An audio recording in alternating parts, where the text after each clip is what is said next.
이 노인네가 도대체 뭐 하는 거야? 폐지를 왜 여기다 굴러놓고 있어? 창고 안이 얼어붙었습니다. 다른 봉사자들도 고개를 들었고 노인의 손이 미세하게 떨렸습니다. 하지만 준혁은 멈추지 않았습니다. 분노와 경멸이 섞인 목소리로 계속 몰아붙였죠. 그때 서연이 뛰어들어오자 준혁의 표정이 순식간에 바뀌었습니다. 분노는 사라지고 억울한 척, 착한 척, 또 다른 얼굴이 그의 얼굴 위에 올라왔습니다. 그러나 이미 늦었습니다. 모든 걸 지켜보고 있던 노인 민석. 그는 고개를 숙인 채 말없이 생각했습니다. 그래. 내 진짜 모습 분명히 전하겠다. 오늘 준혁의 본성이 처음으로 세상 위로 드러나는 순간이었습니다. 그런데 이 이야기는 어떻게 시작된 걸까요? 이야기를 시작하기 전에 구독과 좋아요를 눌러주시면 저에게 큰 힘이 됩니다. 지금부터 숨은 얘기 한 조각을 시작하겠습니다. 돈 냄새가 이렇게 달콤할 수 있나? 이 정도 수고쯤이야. 이준혁은 속으로 이렇게 중얼거리며 희망 나눔 자활센터의 주차장에 차를 세웠습니다. 39살 M&A 전문가로 이름을 날리는 그에게 이런 봉사활동은 낯선 일이었죠. 하지만 약혼자 강서연의 마음을 얻기 위해서라면 이 정도 연기는 아무것도 아니었습니다. 서연의 아버지가 거대 기업의 회장이라는 사실, 그 재력이 곧 자신의 것이 될 거라는 기대감이 그를 이곳으로 이끌었어요. 차에서 내린 준혁은 정갈하게 다림질된 봉사복으로 갈아입으며 거울을 봤습니다. 완벽한 미소, 친절한 눈빛, 모든 게 계산된 표정이었죠. 준혁은 거울 속 자신의 모습을 만족스럽게 바라봤습니다. 이 완벽한 가면 뒤에 숨은 진짜 자신을 아무도 모를 거라고 확신했어요. 옆에서 서연이 환하게 웃으며 말했어요. 준혁 씨, 오늘 정말 고마워요. 준혁은 다정한 미소로 대답했지만 속마음은 달랐어요. 이런 곳에 오는 게 무슨 의미가 있겠습니까? 그저 서연 아버지에게 점수 따기 위한 쇼일 뿐이었습니다. 준혁에게 봉사란 투자였어요. 시간과 노력을 들여 강태수 회장의 신뢰를 얻고 그 대가로 거대한 재산을 손에 넣는 거래였죠. 센터 안으로 들어서자 낡은 건물 특유의 퀴퀴한 냄새가 코를 찔렀습니다. 준혁은 인상을 찌푸리려다가 재빨리 미소로 바꿨어요. 벽지는 군데군데 벗겨져 있었고 천장엔 오래된 형광등이 깜빡거렸습니다. 이런 초라한 곳에서 시간을 보내야 한다는 사실이 준혁을 짜증나게 했지만 그는 표정 관리를 완벽하게 했어요. 오 센터장이라는 50대 후반의 남자가 다가와 두 사람을 반갑게 맞이했습니다. 준혁은 능숙하게 인사를 건넸고 서연은 자랑스럽다는 듯 준혁의 손을 꼭 쥐었어요. 센터장은 두 사람을 창고 쪽으로 안내하며 오늘 할 일을 설명했죠. 기부받은 물품들을 정리하고 폐지도 분류해야 한다고 했습니다. 준혁의 대답은 완벽했습니다.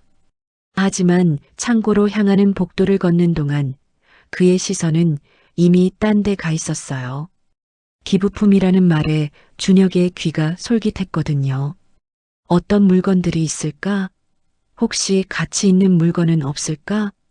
창고에 도착하자 준혁의 예상대로 온갖 기부 물품들이 쌓여 있었습니다. 헌 옷까지 낡은 가전제품, 책들이 대부분이었어요. 하지만 한쪽 선반에는 아직 개봉하지 않은 새 물건들도 보였습니다. 준혁은 무심한 척하며 주변을 둘러봤어요. 그때 창고 구석에서 폐지 더미를 정리하던 한 노인이 천천히 일어섰습니다. 60대 중반쯤 되어 보이는 남자였는데 낡아빠진 봉사복을 입고 있었어요. 얼굴엔 주름이 있었고 온화한 인상이었습니다. 노인은 묵묵히 폐지 더미를 손수레에 싣고 있었죠. 그의 손놀림은 느렸지만 정확했고 폐지를 분류하는 모습엔 수년간 쌓인 경험이 묻어났습니다. 서연이 그 노인을 보고 반갑게 다가가 인사를 건넸습니다. 노인은 과묵한 말투로 자신을 동우라고 소개했어요. 준혁은 노인을 힐끗 쳐다보곤 고개를 돌렸어요. 저런 초라한 사람한테 신경 쓸 필요 없다고 생각했거든요. 준혁의 눈엔 노인이 그저 사회의 낙오자로만 보였습니다. 하지만 그 노인, 민석은 다른 생각을 하고 있었어요. 동우는 가명이었습니다. 그의 진짜 이름은 민석, 강태수 회장의 가장 신뢰하는 측근이자 비밀 조력자였죠. 민석은 준혁의 옷차림, 말투, 표정 하나하나를 놓치지 않고 관찰했습니다. 준혁이 서연을 대하는 태도, 주변 봉사자들을 무시하는 시선, 그리고 선반 위 기부품들을 훑어보던 눈빛까지 모든 게 민석의 눈에 들어왔어요. 강태수 회장의 특별 지시를 받고 이곳에 온 지 일주일째였거든요. 민석은 강태수의 가장 신뢰하는 측근이었습니다. 40년 전 두 사람은 함께 작은 무역회사를 시작했어요. 당시 둘은 단돈 500만 원으로 중국 자파를 수입하며 사업을 시작했죠. 하지만 회사가 성장하던 10년 후 강태수는 민석에게 특별한 제안을 했습니다. 표면적으로는 은퇴하되 실제로는 회장의 비밀 조력자로 남아달라고. 회사 내부 문제, 인사검증, 민감한 조사가 필요할 때 아무도 모르게 움직이는 존재가 되어달라고 했죠. 민석은 수락했습니다. 공식적으론 은퇴한 사람, 봉사활동이나 하며 조용히 사는 사람으로 알려졌어요. 회사 임직원 중 누구도 민석의 진짜 역할을 몰랐습니다. 심지어 강태수의 가족들도 몰랐어요. 민석은 필요할 때마다 다른 신분으로 위장해 활동했습니다. 때로는 택시기사로, 때로는 청소부로, 때로는 이렇게 봉사 노인으로. 그는 사람들의 진짜 모습을 관찰하고 정보를 수집하고 강태수에게만 보고했어요.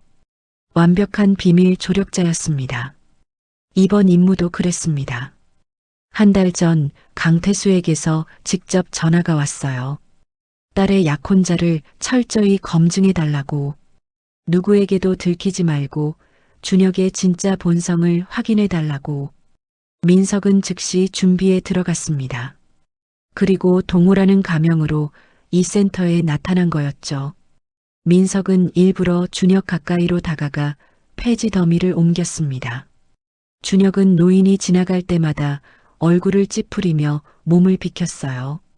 마치 더러운 것을 피하듯이요. 그 작은 반응 하나하나가 민석에겐 중요한 정보였습니다. 1시간쯤 지났을까요? 준혁은 서연과 함께 물품 정리를 하고 있었습니다. 서연은 헌 옷들을 크기별로 분류하고 있었고 준혁은 상자들을 옮기는 척하며 선반 위를 살피고 있었어요. 그때 준혁의 눈에 한 상자가 들어왔습니다. 다른 헌 물건들과 달리 고급스러운 포장 상자였어요. 상자 겉면에는 유명 시계 브랜드 로고가 새겨져 있었습니다. 준혁의 눈이 반짝였습니다. 바로 그때 센터 밖에서 서연의 핸드폰이 울렸습니다. 서연은 전화를 받으며 밝게 웃었어요. 민수야. 응, 지금 봉사 중이야. 서연의 갤러리 동료인 민수였습니다. 서연은 전화를 들으며 창고 밖으로 나갔어요. 잠깐만, 여기 좀 시끄러워. 밖으로 나갈게. 서연이 복도로 사라지자 창고엔 준혁과 몇몇 봉사자들, 그리고 저 멀리 폐지를 정리하는 노인만 남았습니다. 준혁은 재빨리 주변을 둘러봤어요. 다른 봉사자들은 각자 일에 집중하고 있었고 서연은 보이지 않았습니다. 준혁은 그 상자 쪽으로 몇 걸음 다가갔습니다. 더 가까이서 보고 싶었지만 너무 노골적으로 관심을 보일 순 없었어요. 그는 다른 상자를 옮기는 척하며 시계 상자의 브랜드를 확인했습니다. 고급 시계 브랜드였어요. 저 정도면 최소 몇 천만 원은 할 텐데. 준혁의 머릿속에서 계산기가 돌아가기 시작했습니다.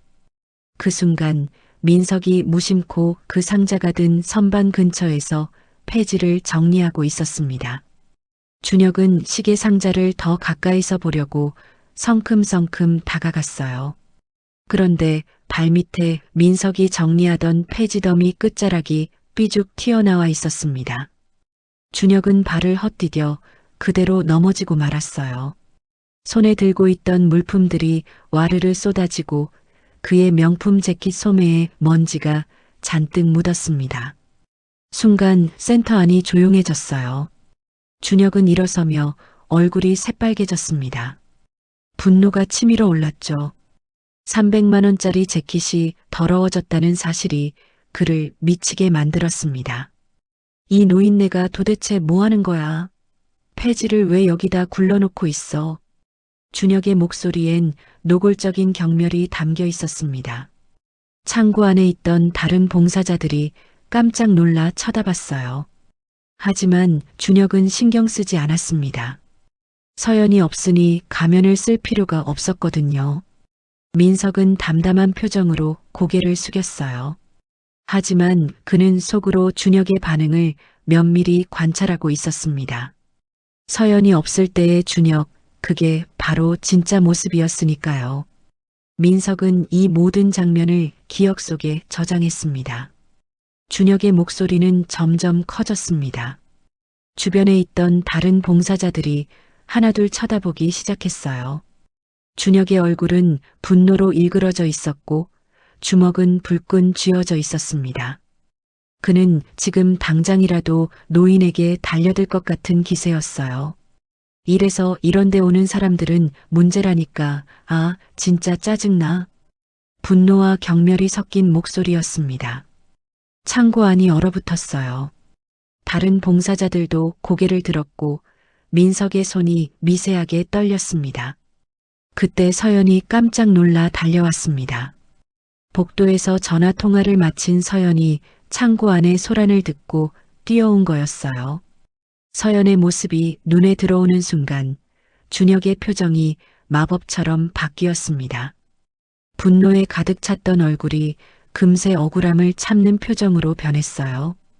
준혁은 재빨리 분노를 사귀고 상처받은 사람처럼 연기했습니다. 준혁은 재킷에 먼지를 털며 억지로 미소를 지었습니다. 서연 앞에서는 화를 내는 대신 관대한 사람처럼 행동했죠. 그는 노인의 실수를 이해한다는 듯 너그러운 태도를 보였어요. 하지만 그의 눈 깊은 곳엔 여전히 차가운 경멸이 남아 있었습니다. 서연이 민석에게 걱정스럽게 물었고 미안해했습니다. 민석은 여전히 고개를 숙인 채 아무 말도 하지 않았어요. 하지만 그의 눈빛은 차갑게 가라앉아 있었습니다. 준혁이 서연 앞에서 가면을 쓰는 모습, 그 이중적인 태도까지 확인한 순간이었죠. 준혁은 서연과 함께 센터 안으로 들어가며 작은 목소리로 중얼거렸어요. 저런 노인들은 정말 조심성이 없다고, 이런 곳에 오는 사람들은 다 그렇다고 말이죠. 그 말투엔 여전히 경멸이 묻어났지만 서연은 준혁이 참고 있다고 생각했습니다. 민석은 두 사람의 뒷모습을 지켜보며 속으로 조용히 다짐했습니다. 그래, 내 진짜 모습 분명히 전하겠다. 이제 시작이다. 내 진짜 모습을 끝까지 확인하겠다. 그리고 회장님께 모든 것을 보고하겠다고. 그날 오후 센터 사무실 한편에서 물품 목록을 정리하던 김민지는 준혁의 행동을 유심히 관찰하고 있었습니다. 26살의 민지는 이 센터에서 2년째 일하며 수많은 봉사자를 만나왔어요. 그래서 진심으로 돕는 사람과 거칠에만 하는 사람을 구분하는 눈이 생겼죠. 준혁은 서연이 있을 때와 없을 때가 완전히 달랐습니다. 서연 옆에선 환한 미소로 노인들의 짐을 들어주고 다정하게 말을 건넸어요. 심지어 노인의 이름을 물으며 친근하게 대화를 이어가기도 했죠. 하지만 서연이 화장실에 가거나 다른 곳으로 자리를 옮기면 준혁의 표정은 금세 무표정으로 변했습니다. 다른 봉사자들에겐 눈길조차 주지 않았어요. 노인이 말을 걸어도 짧게 대답하거나 아예 무시했습니다. 민지는 작업 일지를 쓰면서도 자꾸 준혁 쪽을 돌아보게 됐습니다. 이상하다는 생각이 들었거든요. 특히 아까 노인에게 보였던 태도가 계속 마음에 걸렸어요. 분노에 찬 목소리, 경멸하는 눈빛, 그리고 서연이 나타나자마자 바뀐 표정. 모든 게 계산된 연기처럼 보였습니다. 점심시간이 되자 준혁은 서연과 함께 센터 밖 식당으로 나갔습니다. 민지는 그제야 한숨을 내쉬며 동료들에게 말했어요. 동료들도 수긍했지만 섣불리 판단하긴 이르다고 생각했습니다. 하지만 민지의 직감은 틀린 적이 거의 없었어요.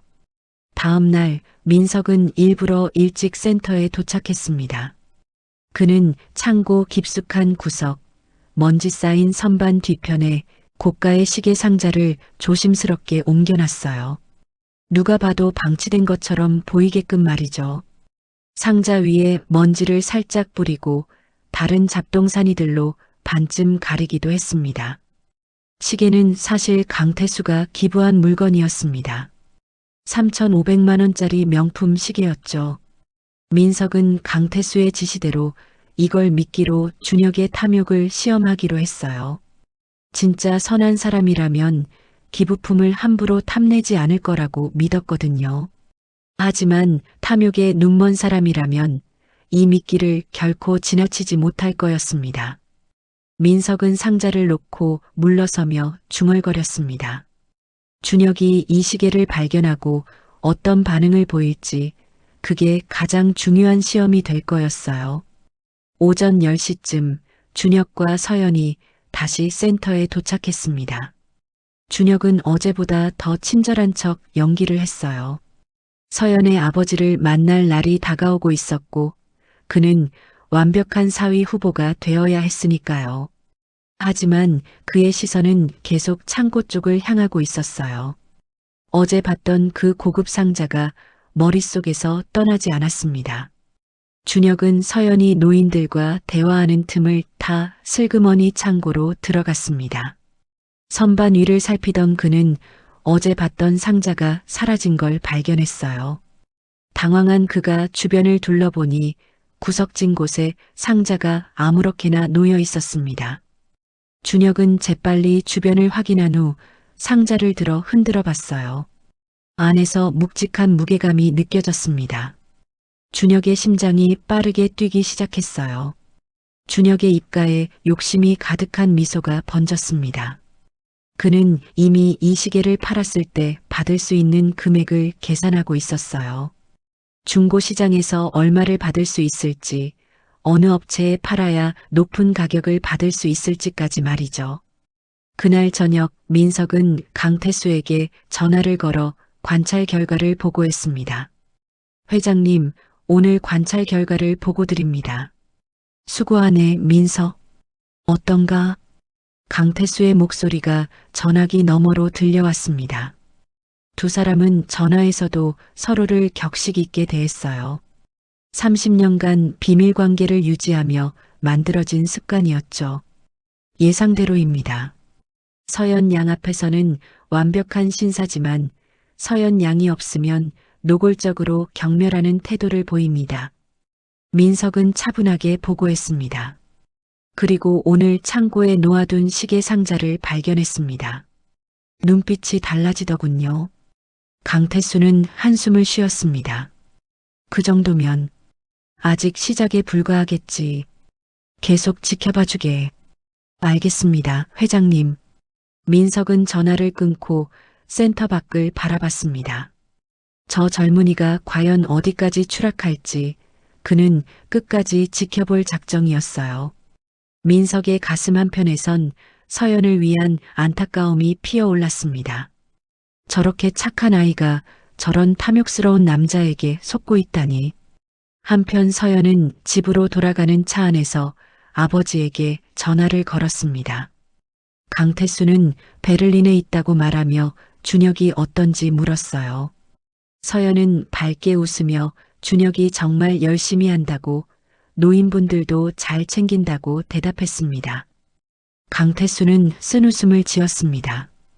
딸은 아직 아무것도 모르고 있었어요.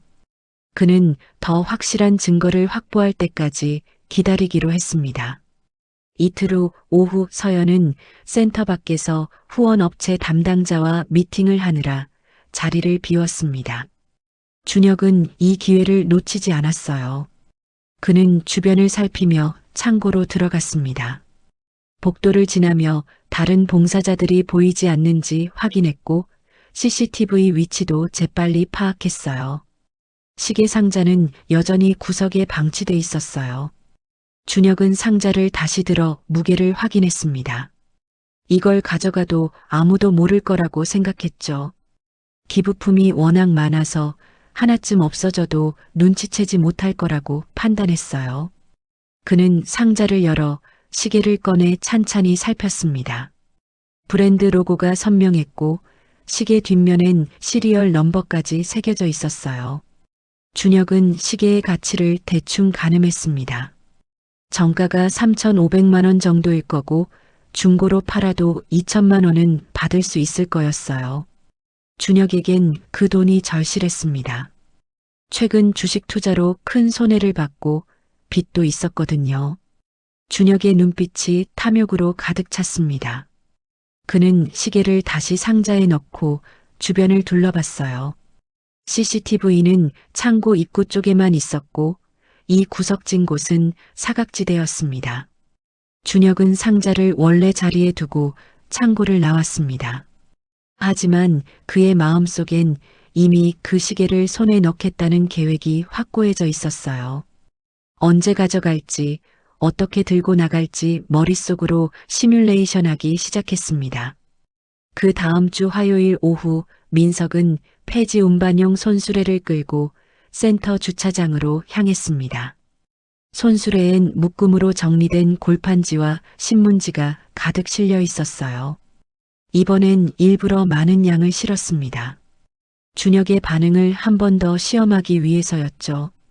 주차장에는 준혁의 고급 세단이 반짝반짝 빛나며 서 있었습니다.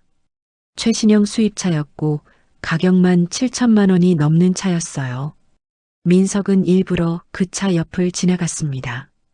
손수레를 끌던 민석은 순간 균형을 잃은 듯 비틀거렸어요. 손수레가 옆으로 쏠리면서 모서리 부분이 준혁의 차 운전석 문짝을 스쳤습니다. 작은 소리와 함께 문짝에 가느다란 흠집이 생겼어요. 실제로는 작은 흠집이었지만 준혁 같은 사람에게는 용납할 수 없는 일이었죠. 민석은 잠시 멈춰서서 차를 내려다봤습니다. 그리곤 아무 일 없다는 듯 다시 손수레를 끌고 갔어요. 10분쯤 지나 봉사를 마치고 나온 준혁이 차에 다가갔습니다. 열쇠로 문을 열려던 순간 그의 눈에 문짝의 흠집이 들어왔어요. 준혁은 손으로 흠집을 만지며 얼굴이 일그러졌습니다. 그는 주변을 둘러보다가 멀리서 손수레를 끌고 가는 민석의 뒷모습을 발견했습니다. 준혁은 성큼성큼 민석에게 다가갔어요. 분노가 치밀어 올랐습니다. 7천만 원짜리 차에 흠집이 났다는 사실이 그를 미치게 만들었어요. 준혁은 민석에게 성큼성큼 다가갔습니다. 분노가 얼굴에 가득했어요. 주먹을 불끈 쥔 채 당장이라도 노인을 때릴 것 같은 기세였습니다. 준혁의 고함 소리가 센터 주차장에 울려 퍼졌습니다. 손수레를 끌던 민석은 천천히 멈춰 섰어요. 준혁은 민석을 향해 손가락질하며 차를 가리켰습니다. 그의 목소리는 점점 더 커졌고 주변 사람들의 시선이 하나둘 모이기 시작했어요. 민석은 침착하게 차를 살펴봤습니다. 정말로 가느다란 흠집이 있었어요. 민석은 고개를 숙이며 사과했지만 준혁의 분노는 수그러들지 않았습니다. 오히려 더 격해졌어요. 센터 안에 있던 사람들이 하나둘 밖으로 나와 무슨 일인가 하고 쳐다봤습니다. 준혁은 주변의 시선 따윈 신경 쓰지 않았어요. 그는 도색 비용이 100만 원도 넘게 든다며 목소리를 높였습니다. 민석은 여전히 담담한 표정으로 책임지겠다고 말했지만 준혁에겐 그것만으론 부족했어요. 준혁은 민석의 어깨를 밀치듯 손가락질했습니다. 주변 공기가 얼어붙었어요. 봉사자들은 믿을 수 없다는 표정으로 준혁을 바라봤고 몇몇은 고개를 저으며 혀를 찼습니다. 이런 모습을 처음 보는 사람들도 있었지만 김민지처럼 이미 준혁의 이중성을 눈치챈 사람들도 있었어요. 민석은 한 발짝 뒤로 물러섰지만 표정은 흔들리지 않았어요. 속으로는 강태수에게 이 모든 걸 보고해야겠다고 생각했습니다. 준혁의 폭언은 계속됐고 그 내용은 점점 더 심해졌어요. 노인을 향한 경멸, 이 센터에 오는 사람들에 대한 혐오, 모든 게 터져나왔습니다. 준혁의 폭언은 계속됐습니다. 센터 입구에 서 있던 오 센터장이 급히 달려왔어요. 센터장은 당황한 표정으로 준혁을 진정시키려 했지만 준혁은 센터장의 말도 무시했습니다. 그 순간 서연이 센터 안에서 뛰어나왔습니다. 서연은 숨을 헐떡이며 준혁의 팔을 잡았습니다. 준혁은 서연을 보자 잠깐 표정을 바꾸려 했지만 이미 분노가 폭발한 뒤였어요. 그는 서연에게 노인이 차를 긁었다고 말했고 서연은 진정하라며 실수일 수도 있다고 달랬습니다. 하지만 준혁의 입에서 나온 말은 서연을 충격에 빠뜨렸습니다. 이런 곳엔 다 짐승들 뿐이라는 말, 그 한마디가 주변 모든 사람의 가슴에 비수처럼 꽂혔어요. 서연의 얼굴이 창백해졌습니다. 주변 봉사자들이 상처받은 표정으로 고개를 떨구었어요. 센터장도 당황한 얼굴로 어찌할 바를 몰랐습니다. 준혁은 서연의 손을 뿌리치며 차 쪽으로 걸어갔습니다. 그의 뒷모습엔 후회나 미안함 따윈 전혀 없었어요. 서연은 그 자리에 멍하니 서서 민석을 바라봤습니다. 서연의 목소리가 떨리며 사과했고 눈에서는 눈물이 맺혔어요. 처음으로 서연은 준혁의 진짜 모습을 엿본 순간이었습니다. 민석은 천천히 고개를 들어 서연을 바라봤어요. 이 아이가 회장님의 딸이구나. 민석은 서연을 처음 본 순간 강태수의 면모를 발견했습니다. 착한 눈빛이 회장님을 닮았어요. 선량하고 순수한 마음이 그대로 드러나는 눈이었죠. 민석은 서연을 위로하며 젊은이가 화가 났으니 이해한다고 말했습니다. 하지만 그의 눈빛은 깊은 슬픔을 담고 있었어요. 저렇게 착한 아이가 저런 남자에게 속고 있다니. 민석은 더욱 확고하게 다짐했습니다. 반드시 준혁의 본성을 완전히 드러내야겠다고. 민석은 준혁을 향해 허리를 깊이 숙였습니다. 하지만 준혁은 코웃음만 쳤어요. 그는 비웃으며 차에 올라탔습니다. 차 문을 세게 닫는 소리가 주차장에 울려 퍼졌어요. 서연은 어찌할 바를 몰라 준혁과 민석을 번갈아 보다가 결국 준혁의 차에 올라탔습니다. 차가 떠나자 주차장은 무거운 침묵에 휩싸였습니다. 김민지는 이 모든 광경을 창문 너머로 지켜봤습니다. 그녀의 얼굴엔 분노가 가득했어요. 민지는 이제 확신했습니다. 준혁은 절대 좋은 사람이 아니라고. 그날 밤 11시 센터는 텅 비어 있었습니다. 어둠 속에서 준혁이 조심스럽게 센터 뒷문으로 들어왔어요. 낮에 서연이 실수로 잠그지 않은 걸 알아챘던 겁니다. 준혁은 오후 내내 이 순간을 기다렸어요. 준혁은 핸드폰 손전등을 켜고 창고로 향했습니다. 심장이 빠르게 뛰었지만 탐욕이 두려움을 이겼어요. 복도를 지나며 발소리가 나지 않도록 조심했고 혹시 야간 경비원이 있는지 주변을 살폈습니다. 하지만 센터는 조용했어요. 그는 창고 구석으로 가서 그고가 시계 상자를 찾았습니다. 상자는 여전히 그 자리에 있었어요. 준혁은 상자를 열어 시계를 꺼내 재킷 안주머니에 넣었습니다. 무게감이 느껴졌어요. 묵직하고 차갑게. 그 무게가 곧 2천만 원이라는 생각에 준혁은 입가에 미소를 띄었습니다. 준혁은 빈 상자를 원래 자리에 두고 창고를 나왔습니다. 복도를 지나 뒷문으로 향하는 그의 발걸음은 빨랐어요. 곧 주차장에 세워둔 차로 달려가 시동을 걸었습니다. 차가 어둠 속으로 사라지는 순간 준혁은 안도의 한숨을 쉬었어요. 완벽한 범죄라고 생각했습니다. 센터 2층 사무실 창문엔 여전히 불이 켜져 있었습니다. 김민지가 야근을 하고 있었던 거예요. 그녀는 우연히 창밖을 내다보다가 준혁의 차가 이 시간에 센터를 떠나는 걸 목격했습니다. 이상하다는 생각이 들었어요. 왜 밤 11시에 센터에 오는 거지? 김민지는 불안한 예감에 사무실을 나와 창고로 내려갔습니다. 창고 안으로 들어가 불을 켰어요. 선반과 물품들을 살펴보던 그녀는 구석에 놓인 빈 상자를 발견했습니다. 뚜껑이 열려 있었고 안은 텅 비어 있었어요. 민지는 즉시 무언가 잘못됐다는 걸 직감했습니다. 민지는 재빨리 사무실로 올라가 CCTV 시스템에 접속했습니다. 영상을 되돌려보니 준혁이 밤에 센터로 들어오는 모습이 선명하게 찍혀 있었어요. 어둠 속에서 핸드폰 손전등을 켜고 조심스럽게 복도를 걷는 모습, 창고로 향하는 장면, 그리고 10분쯤 후 나올 땐 재킷이 한쪽으로 불룩했습니다. 민지는 영상 파일을 USB에 저장했습니다. 손이 떨렸지만 침착하게 복사본을 만들었어요. 그리고 즉시 오 센터장에게 전화를 걸었습니다.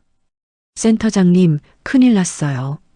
준혁 씨가 밤에 센터에 들어와서 뭔가 가져갔어요. CCTV에 다 찍혔습니다. 오 센터장은 깜짝 놀라며 물었습니다. 뭐라고? 지금 확실한가? 네, 영상 저장했어요. 내일 아침 바로 경찰에 신고해야 할 것 같아요. 민지는 단호하게 말했습니다. 다음 날 아침 센터장과 민지는 긴급 회의를 열었습니다. CCTV 영상을 확인한 센터장은 심각한 표정을 지었어요. 그때 가명 동우로 알려진 민석이 조용히 사무실로 들어왔습니다. 무슨 일입니까? 민석이 물었습니다. 센터장은 상황을 설명했고 민석은 CCTV 영상을 확인했어요. 민석은 속으로 생각했습니다. 드디어 결정적 증거가 확보됐구나. 경찰에 신고하는 게 맞습니다. 하지만 그 전에 제가 아는 분께 먼저 연락을 드려야 할 것 같습니다. 민석이 조심스럽게 말했습니다. 아는 분이요? 센터장이 의아해하며 물었습니다. 네. 사실 저는 이 센터의 최대 후원자이신 강태수 회장님의 부탁으로 이곳에서 활동하고 있습니다. 제 본명은 민석입니다. 동우는 가명이고요. 민석의 말에 센터장과 민지는 깜짝 놀랐습니다. 강태수 회장님의 부탁으로요? 그렇습니다. 회장님께서 따님의 약혼자를 검증해달라고 하셨습니다. 아무도 모르게 말이죠. 저는 40년 전부터 회장님의 측근으로 일해왔습니다. 표면적으론 은퇴했지만 실제로는 회장님의 비밀 조력자입니다. 민석은 자신의 정체를 밝혔습니다.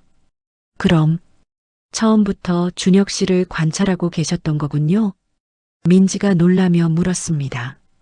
그렇습니다. 한 달 전부터 관찰해왔습니다. 그리고 이번 절도 사건으로 결정적 증거가 확보됐습니다. 이제 회장님께 보고하고 정식으로 경찰에 신고하겠습니다. 민석은 즉시 강태수에게 전화를 걸었습니다. 회장님, 결정적 증거를 확보했습니다. CCTV에 준혁이 밤에 센터에 침입해 시계를 훔치는 장면이 찍혔습니다. 강태수는 한숨을 쉬었습니다. 그래, 역시 그랬군. 이제 공식적으로 움직이세. 경찰 신고 진행하고 나는 토요일에 직접 센터로 가겠네. 알겠습니다, 회장님. 다음 날 아침 민석과 김민지는 오 센터장과 함께 경찰서를 찾았습니다. 경찰관은 CCTV 영상을 확인한 후 인정했습니다. 명백한 절도 행위네요. 피해 물품의 가액이 얼마나 되나요? 3,500만 원 상당의 시계입니다. 오 센터장이 대답했습니다. 그 정도면 중범죄입니다. 정식 수사를 진행하겠습니다. 용의자 신상을 알려주시죠. 경찰은 준혁의 정보를 받아 적었습니다. 신고 절차가 끝나고 센터를 나서자 민석은 곧바로 강태수에게 전화를 걸었습니다. 회장님, 경찰 신고를 마쳤습니다. 수고했네, 민석. 이제 공식적인 수사가 시작되겠군. 강태수의 목소리가 차분하게 들려왔습니다. 준혁이가 시계를 어떻게 처리할지 지켜봐야 합니다. 팔려고 하거나 증거인멸을 시도할 겁니다. 박성배 팀장에게 감시를 지시했네. 준혁의 모든 동선을 추적하고 있어. 며칠간 준혁은 시계를 집안 곳곳에 숨겼다가 다시 옮기기를 반복했습니다. 처음엔 침실 옷장에 숨겼다가 거실 소파 아래로 옮겼고 다시 주방 찬장으로 옮겼어요. 어디에 숨겨야 안전할지 고민하면서요. 하지만 박성배의 보안팀은 이미 준혁의 집 근처를 감시하고 있었습니다. 준혁의 모든 움직임이 보고되고 있었어요. 일주일 후 준혁은 더 이상 시계를 보관하는 게 위험하다고 판단했습니다. 센터에서 도난 신고가 들어갔다는 소문을 들었고 경찰이 수사를 시작했다는 이야기도 들었거든요. 준혁은 불안에 떨기 시작했어요. 시계를 팔 수도 없고 보관하자니 위험했습니다. 그는 결국 시계를 집 앞 쓰레기통에 버리기로 결심했어요. 증거를 없애야 한다는 생각뿐이었죠. 한밤중 준혁은 시계를 검은 비닐봉지에 넣어 집 앞 골목의 쓰레기통에 던져 넣었습니다. 3,500만 원짜리 시계를 쓰레기통에 버리는 순간 준혁은 자신의 어리석음을 깨달았지만 이미 늦었어요. 하지만 박성배 팀장은 그 모습을 멀리서 지켜보고 있었습니다. 고성능 망원경으로 준혁의 모든 행동을 관찰하고 있었죠. 준혁이 집으로 들어간 후 박성배는 쓰레기통에서 검은 봉지를 회수했어요. 안을 확인하니 바로 그 시계였습니다. 증거인멸 시도까지 확보한 순간이었어요. 박성배는 즉시 강태수에게 보고했고 강태수는 이제 모든 준비가 끝났다고 판단했습니다. 최종 단계로 넘어갈 시간이었어요. 이틀 후 준혁은 집 문틈에 끼워진 쪽지를 발견했습니다. 낡은 종이에 거친 필체로 쓰인 협박성 메시지였어요. 시계를 가지고 이번 주 토요일 정오에 센터로 오라는 내용이었습니다. 가지고 오지 않으면 경찰에 넘기겠다는 말도 적혀 있었어요. 준혁은 식은땀을 흘렸습니다. 이미 시계를 버렸는데 어떻게 하지?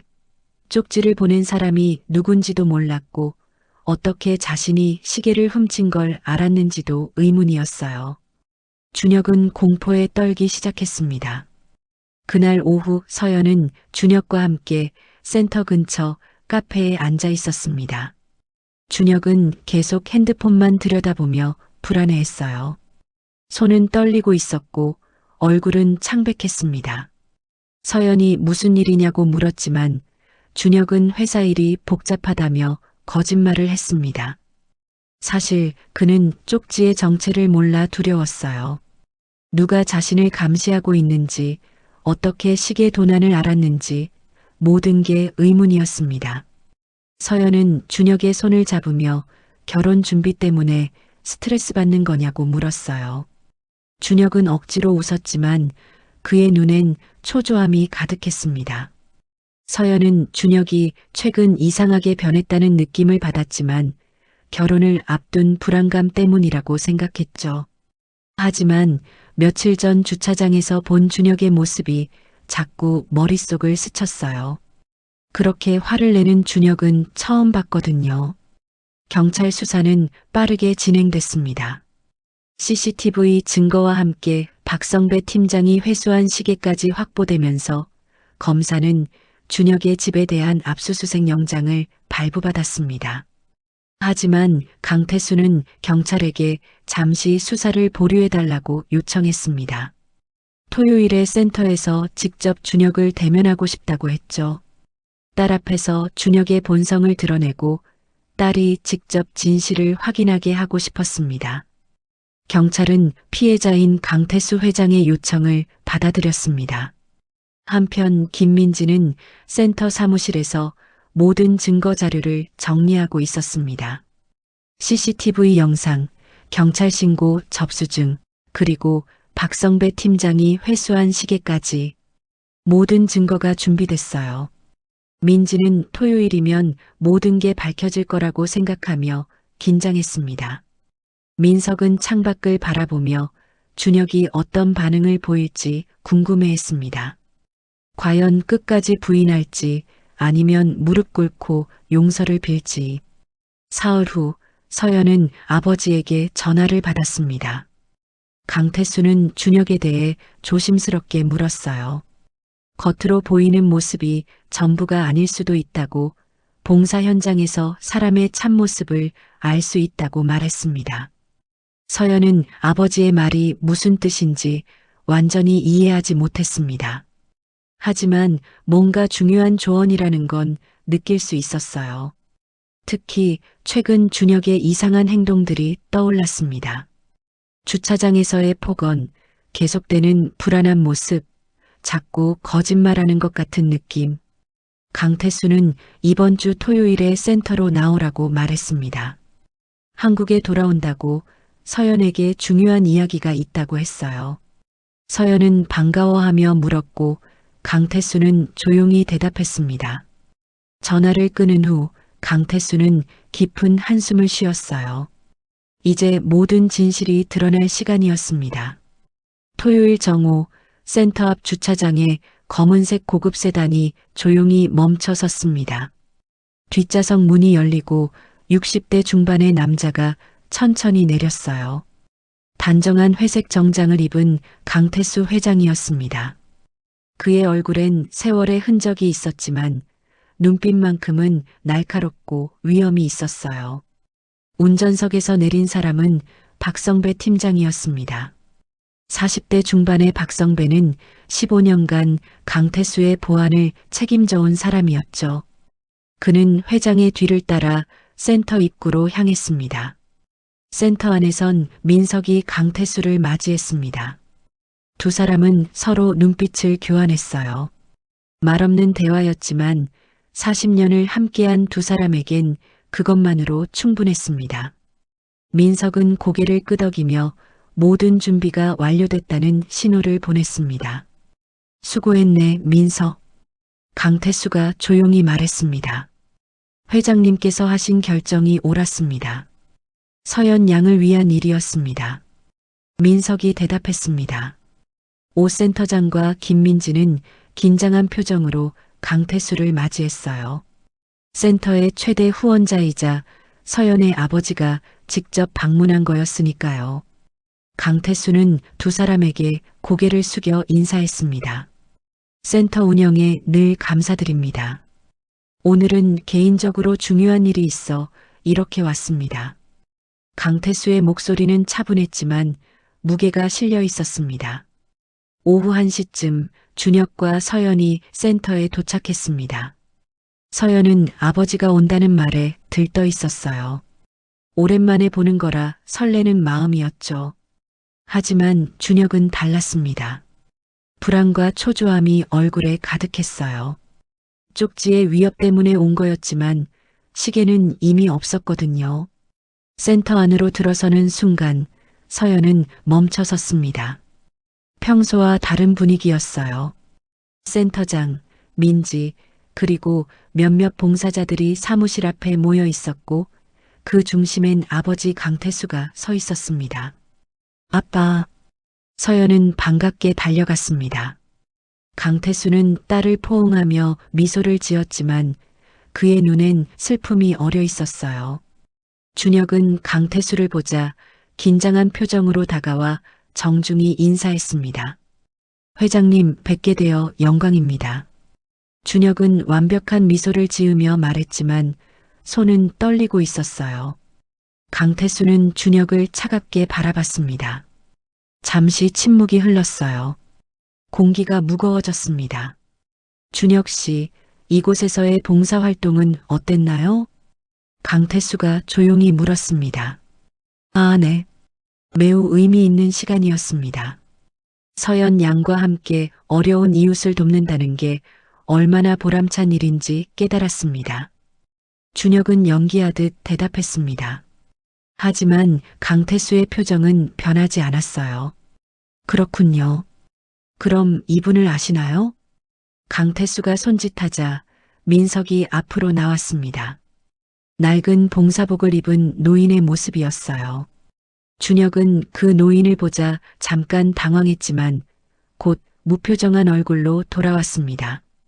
센터에서 폐지를 줍던 분 같은데요. 이름은 기억이 잘 동호라는 가명으로 알려진 분이죠.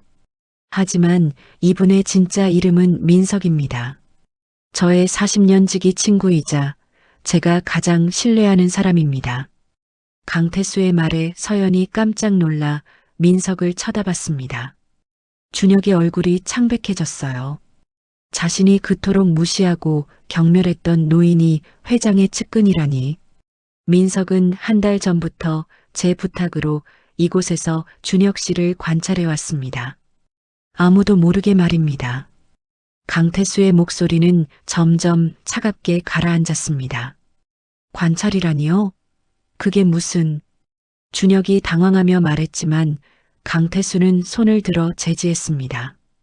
준혁 씨가 이곳에서 어떻게 행동했는지, 서연이가 없을 때와 있을 때가 어떻게 달랐는지 민석이 모두 보고했습니다.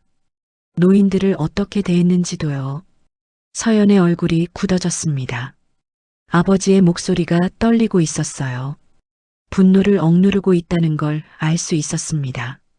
하지만 그보다 더 심각한 일이 있습니다. 강태수가 박성배에게 신호를 보냈습니다. 박성배는 가방에서 검은 봉지를 꺼내 테이블 위에 놓았어요. 봉지를 열자 그고가 시계가 나타났습니다. 준혁의 얼굴이 완전히 하얗게 질렸어요. 이 시계는 제가 이 센터에 기부한 물건입니다. 3,500만 원짜리 시계죠. 한 달 전 민석이 창고 구석에 놓아뒀습니다. 준혁 씨의 반응을 시험하기 위해서요. 강태수는 시계를 집어들었습니다. 그리고 일주일 전 준혁 씨는 밤에 이 센터에 침입해 이 시계를 훔쳐갔습니다. CCTV에 모두 찍혔습니다. 아니, 그건...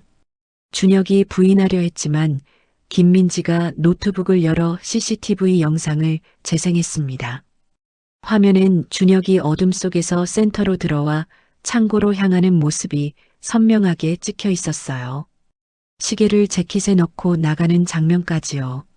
서연은 화면을 보며 손으로 입을 막았습니다. 믿을 수가 없었어요. 눈물이 맺히기 시작했습니다. 그리고 며칠 전 준혁 씨는 증거를 없애려고 이 시계를 쓰레기통에 버렸습니다. 하지만 박성배 팀장이 지켜보고 있었고 즉시 회수했습니다. 강태수는 시계를 다시 테이블에 내려놓았습니다. 준혁 씨, 할 말이 있습니까? 준혁은 입을 열었다 닫았다를 반복했습니다. 변명의 여지가 없었어요. 모든 증거가 명백했습니다. 그는 무릎을 꿇고 바닥에 엎드렸어요. 죄송합니다. 제가 미쳤습니다. 한순간의 실수였습니다. 준혁의 목소리는 떨리고 있었습니다. 하지만 강태수의 표정은 변하지 않았어요. 한순간의 실수?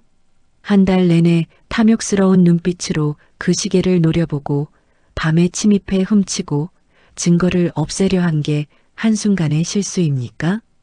강태수의 목소리가 차갑게 울려 퍼졌습니다. 그보다 더 문제는 당신의 이중성입니다.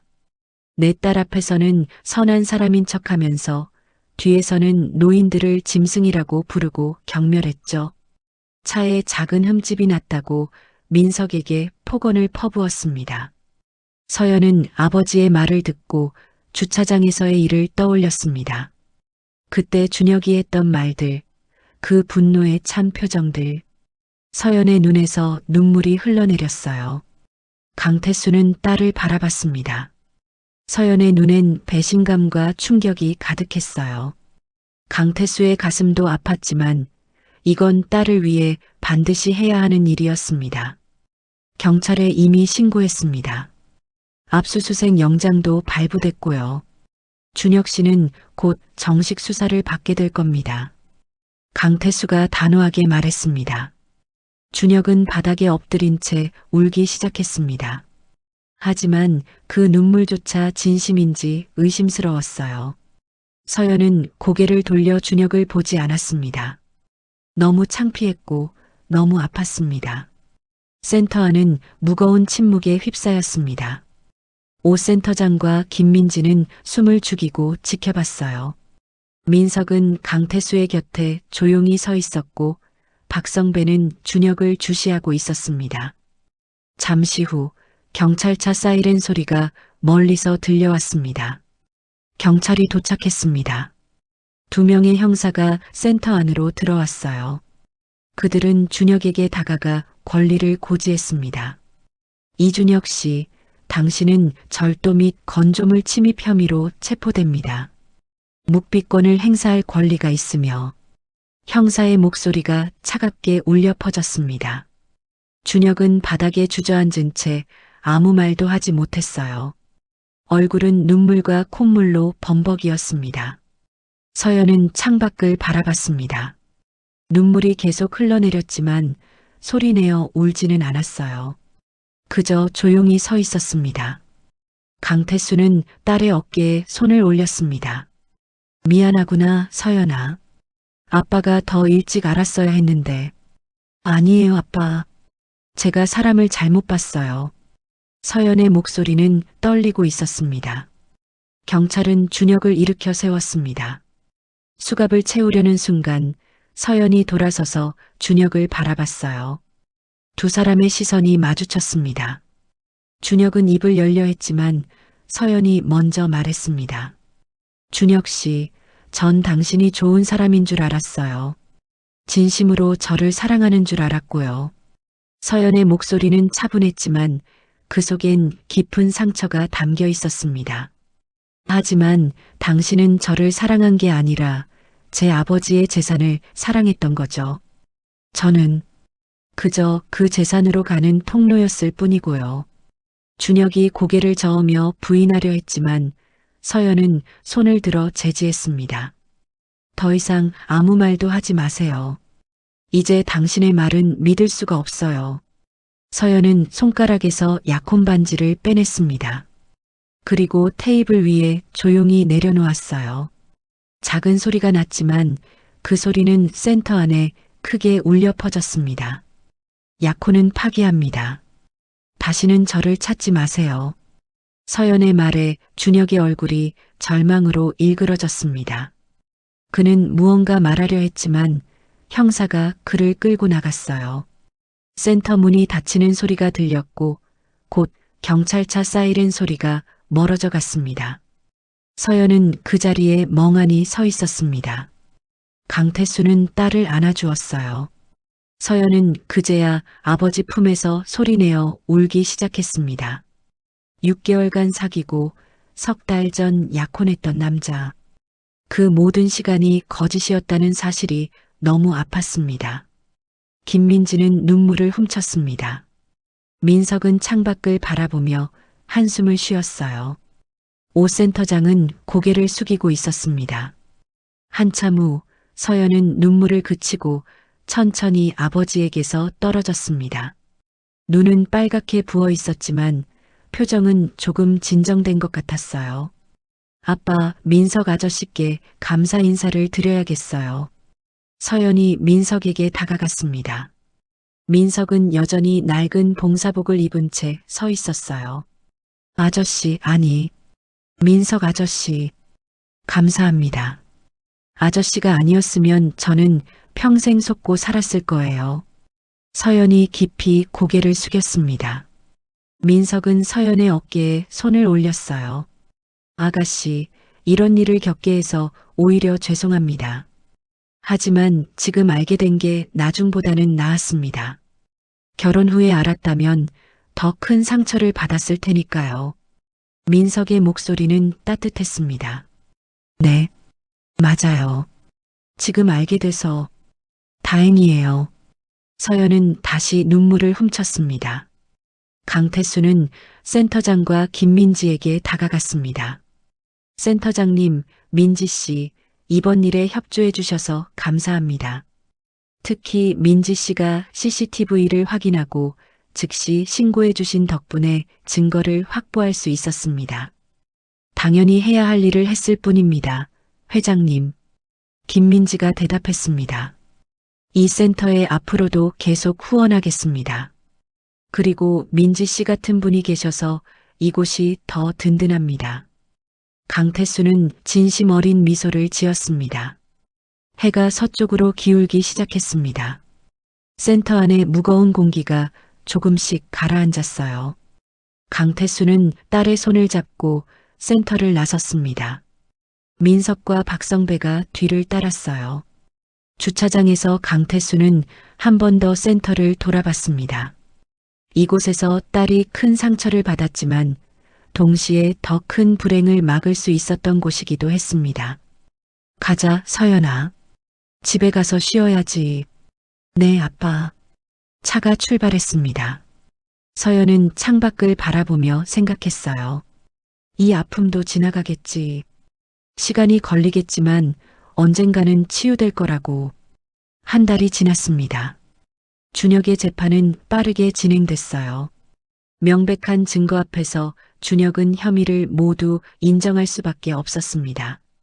절도죄와 건조물 침입죄로 징역 1년, 집행유예 2년이 선고됐습니다. 법정을 나서는 준혁의 모습은 초라했어요. 한때 잘 나가던 M&A 전문가였던 그는 회사에서 해고됐고 업계에서도 완전히 매장당했습니다. 서연은 그 소식을 들었지만 아무런 감정도 느끼지 못했어요. 이미 준혁에 대한 모든 감정이 사라진 뒤였으니까요. 오히려 그녀는 센터 일에 더 집중했습니다.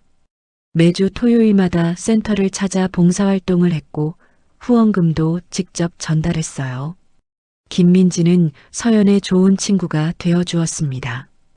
두 사람은 봉사 후 자주 차를 마시며 이야기를 나눴어요. 민지는 서연이 상처에서 조금씩 회복되는 모습을 지켜봤습니다. 언니, 요즘 많이 밝아지셨어요. 어느 날 민지가 말했습니다. 그래, 나도 그런 것 같아. 처음엔 정말 힘들었는데 이제는 오히려 운이 좋았다는 생각이 들어. 서연이 미소를 지었습니다. 결혼 전에 알게 돼서요? 응. 아빠 말이 맞았어. 사람의 진짜 모습은 어려운 사람을 대할 때 나온다고. 봉사 현장에서 보면 그 사람의 인성이 다 보인다고. 서연은 차를 한 모금 마셨습니다. 강태수는 주말마다 딸과 함께 센터를 찾았습니다. 회장 신분을 내려놓고 그저 한 명의 봉사자로서 노인들을 도왔어요. 폐지를 분류하고 기부 물품을 정리하고 노인들과 이야기를 나눴습니다. 어느 토요일 강태수는 민석과 함께 창고에서 일하고 있었어요. 두 사람은 나란히 서서 골판지를 정리했습니다. 민석, 자네 덕분에 서연이를 구했네. 강태수가 조용히 말했습니다. 제 할 일을 했을 뿐입니다, 회장님. 40년을 함께했지만 자네만큼 믿을 수 있는 사람은 없어. 앞으로도 부탁하네. 언제든지 회장님. 두 사람은 말없이 미소를 나눴습니다. 40년 우정의 무게가 그 침묵 속에 담겨 있었어요. 민석은 여전히 동호라는 이름으로 센터에서 활동했습니다.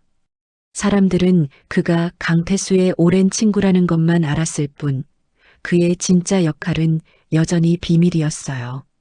서연조차도 민석이 회장의 비밀 조력자라는 사실의 전모는 모르고 있었습니다.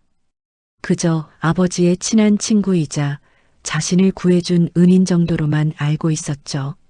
민석은 그게 편했습니다. 그림자로 사는 게 자신의 삶이었으니까요.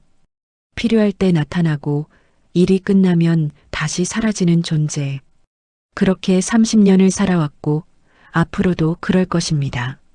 석 달이 지난 어느 날 서연은 갤러리 일을 마치고 센터로 향했습니다.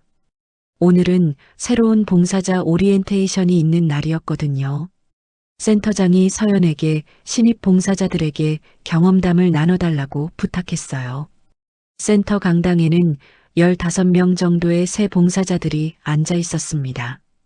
대부분 20대에서 30대의 젊은이들이었어요. 서연은 단상에 올라가 마이크를 잡았습니다. 안녕하세요. 저는 3년째 이곳에서 봉사하고 있는 강서연입니다. 서연이 밝게 웃으며 인사했습니다. 여러분이 이곳에 오신 이유는 각자 다르실 거예요. 학점을 위해서, 봉사 시간을 채우기 위해서, 아니면 정말 어려운 이웃을 돕고 싶어서. 이유가 무엇이든 상관없어요. 중요한 건 여기서 무엇을 배우느냐입니다. 서연은 잠시 숨을 고르고 말을 이었습니다. 저는 이곳에서 사람을 보는 법을 배웠어요. 겉모습이 아니라 진짜 마음을 보는 법을요. 어려운 사람을 대하는 태도에서 그 사람의 인성이 드러난다는 것도 배웠고요. 청중석의 젊은이들이 고개를 끄덕였습니다.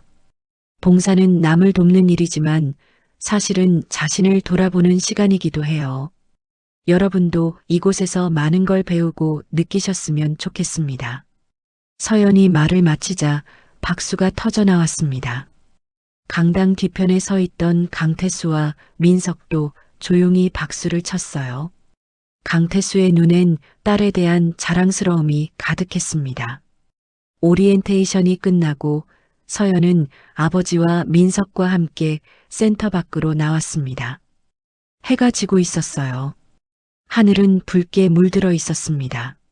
아빠, 오늘 제 말 어땠어요? 훌륭했어, 서연아. 내가 많이 성장했구나. 강태수가 딸의 어깨를 토닥였습니다. 힘든 일을 겪었지만 그게 너를 더 강하게 만들었어. 네, 아빠. 이제는 괜찮아요. 오히려 감사해요. 그 일이 없었다면 저는 사람을 제대로 보는 법을 배우지 못했을 거예요. 서연은 환하게 웃었습니다. 그 미소엔 더 이상 상처의 그림자가 없었어요. 3년이 흘렀습니다. 서연은 32살이 됐고 여전히 독신이었어요. 하지만 외롭지 않았습니다. 갤러리 일도 잘 되고 있었고 센터 봉사도 계속하고 있었으니까요. 그녀는 더 이상 결혼을 서두르지 않았어요. 좋은 사람을 만나면 만나는 거고 아니면 혼자 사는 것도 나쁘지 않다고 생각했습니다. 어느 토요일 오전 서연은 평소처럼 센터에 도착했습니다. 주차장에 차를 세우고 내리는데 낯선 남자가 센터 입구 쪽에서 짐을 나르고 있었어요. 30대 초반쯤 되어 보이는 남자였습니다. 키가 크고 단정한 인상이었어요. 서연이 센터 안으로 들어가자 김민지가 반갑게 맞아주었습니다. 언니, 오늘 새로운 봉사자 분이 오셨어요. 정말 열심히 하시네요. 아, 아까 밖에서 본 분? 네, 김재민 씨라고 하세요. 사회복지사시래요. 앞으로 매주 토요일마다 오신대요. 민지가 설명했습니다. 서연은 창고 쪽을 바라봤어요. 그 남자, 재민이 무거운 상자를 들고 선반에 올려놓고 있었습니다. 힘들어 보였지만 얼굴엔 미소가 있었어요. 몇 주가 지나면서 서연과 재민은 자연스럽게 친해졌습니다. 재민은 진심으로 봉사를 좋아하는 사람이었어요. 노인들과 이야기 나누는 걸 즐겼고 힘든 일도 마다하지 않았습니다. 서연이 없을 때나 있을 때나 똑같은 모습이었죠. 어느 날 재민이 폐지를 정리하다가 손을 다쳤습니다. 종이에 베인 거였는데 피가 조금 났어요. 서연이 급히 구급상자를 가져와 재민의 손에 밴드를 붙여주었습니다. 조심하셔야죠. 폐지가 생각보다 날카로워요. 감사합니다. 괜찮아요. 이 정도는. 재민이 웃었습니다. 그의 미소는 진심이었어요. 계산되지 않은 자연스러운 웃음이었습니다. 서연은 그 미소를 보며 준혁을 떠올렸습니다. 준혁의 미소는 항상 완벽했지만 차가웠어요. 하지만 재민의 미소는 달랐습니다. 따뜻했고 진실했어요. 점심시간 서연과 재민은 센터 근처 식당에서 식사를 했습니다. 재민은 자신의 이야기를 들려주었어요. 대학에서 사회복지학을 전공했고 졸업 후 3년간 복지관에서 일했다고 했습니다. 봉사는 대학 때부터 꾸준히 해왔다고요. 왜 사회복지사가 되셨어요? 서연이 물었습니다. 어렸을 때 저희 집이 어려웠거든요. 그때 복지사 선생님이 많이 도와주셨어요. 그 은혜를 갚고 싶어서 이 일을 시작했죠. 재민의 대답은 솔직했습니다. 멋지네요. 요즘 그런 분 흔치 않아요. 아니에요. 그냥 제가 좋아하는 일을 하는 거예요. 재민이 쑥스러워하며 웃었습니다. 몇 달이 더 지났습니다. 서연과 재민은 점점 가까워졌어요. 봉사 후엔 함께 차를 마시고 주중에도 가끔 만나 전시회를 보러 갔습니다. 재민은 미술에 대해 잘 몰랐지만 서연의 설명을 들으며 진심으로 흥미로워했어요. 어느 날 저녁 강태수는 딸과 저녁 식사를 하며 물었습니다. 요즘 김재민이라는 친구와 자주 만난다면서? 네, 아빠. 센터에서 알게 됐어요. 서연이 대답했습니다. 어떤 친구니? 좋은 사람이에요. 진심으로 봉사를 좋아하고 노인분들도 잘 챙기고요. 서연의 목소리엔 따뜻함이 묻어났습니다. 강태수는 미소를 지었습니다. 딸이 다시 누군가를 좋아하게 된 것 같았어요. 이번엔 진짜 좋은 사람인 것 같았습니다. 한번 데려와봐. 아빠가 만나보고 싶구나. 정말요? 그럼 다음 주말에 모셔올게요. 서연이 밝게 웃었습니다. 다음 주 토요일 재민은 긴장한 표정으로 강태수 회장을 만났습니다. 하지만 강태수는 재민을 편하게 대했어요. 두 사람은 센터 사무실에서 차를 마시며 이야기를 나눴습니다. 재민 씨는 여기서 봉사한 지 얼마나 됐나요? 6개월 정도 됐습니다, 회장님. 그동안 어땠습니까? 정말 보람찬 시간이었습니다. 특히 노인분들과 이야기 나누는 게 즐거워요. 재민의 대답은 진심이었습니다. 강태수는 재민의 눈을 봤습니다. 맑고 진실한 눈이었어요. 준혁의 눈과는 완전히 달랐습니다. 강태수는 마음속으로 고개를 끄덕였습니다. 한편 창고에선 민석이 폐지를 정리하며 서연과 재민을 지켜보고 있었습니다. 두 사람이 함께 웃으며 일하는 모습이 보기 좋았어요. 민석은 조용히 미소를 지었습니다. 3년 전 서연이 큰 상처를 받았을 때 민석의 마음도 아팠습니다. 하지만 이제 서연은 그 상처를 딛고 다시 일어섰어요. 그리고 진짜 좋은 사람을 만난 것 같았습니다. 해가 저물어 갔습니다. 센터 주차장에서 강태수와 민석은 나란히 서서 노을을 바라봤어요. 이번엔 괜찮은 것 같네, 민석. 강태수가 말했습니다. 저도 그렇게 봅니다, 회장님. 김재민은 진실한 사람입니다. 6개월간 지켜봤는데 한 번도 이중적인 모습을 보인 적이 없습니다. 다행이야. 서연이가 행복했으면 좋겠어. 그럴 겁니다, 회장님. 두 사람은 말없이 노을을 바라봤습니다. 붉은 하늘 아래 센터에선 여전히 사람들이 바쁘게 움직이고 있었어요. 서연과 재민도 그 안에 있었습니다. 강태수는 생각했습니다. 3년 전의 아픔이 결국 딸을 더 현명하게 만들었다고. 그리고 진짜 사랑을 알아볼 수 있는 눈을 갖게 해줬다고 민석도 생각했습니다. 자신의 일이 헛되지 않았다고, 서연을 준혁의 탐욕에서 구해낸 게 정말 잘한 일이었다고. 해가 완전히 지고 어둠이 내렸습니다. 하지만 센터의 불빛은 여전히 환하게 빛나고 있었어요.